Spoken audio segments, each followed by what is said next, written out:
Bu narsa siz sotmoqchi bo'lgan tovarga bog'liq.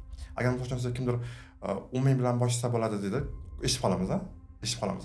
40 ming bilan boshlasa bo'ladi, 100 ming deydi. С одной стороны, bir tomonda ularniki ham to'g'ri. 10 ming bilan boshlasa ham bo'ladi, lekin 10 ming bilan undan kelgan foydaga hayot kechirib bo'lmaydi, ro'zg'or boqib bo'lmaydi. Bunga. O'shaning uchun siz seriozga kirmoqchimisiz? Siz qancha pul tikishingiz tovaringizdan kelib chiqqan holatda bo'ladi. Misol uchun, biz sotmoqchimiz ruchka. To'g'rimi? Skladga hatto 1000 ta yuborib qo'yishimiz uchun bizga qancha pul kerak bo'ladi? O'zi biz aniqladik, qancha pul kerak bo'lishini. Xo'p, 1 rubl olgan bo'lsak, bizga 1000 rubl kerak bo'ladi. Demak, 1000 rubl bilan boshlash ehtimoli bor. Agar biz sotmoqchimiz обычно обувda, средняя kassada sotmoqda 900 bo'lsa bo'ladi. 1000 ta obuvni yuborishimiz uchun bizga 900 pul kerak bo'ladi.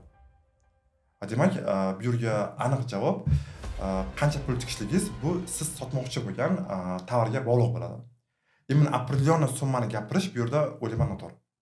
Hammaga bir xil summani.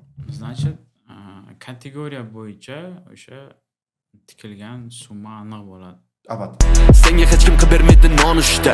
Foydasi bo'lmagan va bo'lmaydi nolishdan. Qo'rqma hayotda o'zingnikini olishdan. Qo'rqim bir umr bitta o'rinda qolishdan. Maktabda senga buni o'rgatishmaydi. Maktablar tayyorlamaydi lider. O'rta klass ishlaydi va doim deydi.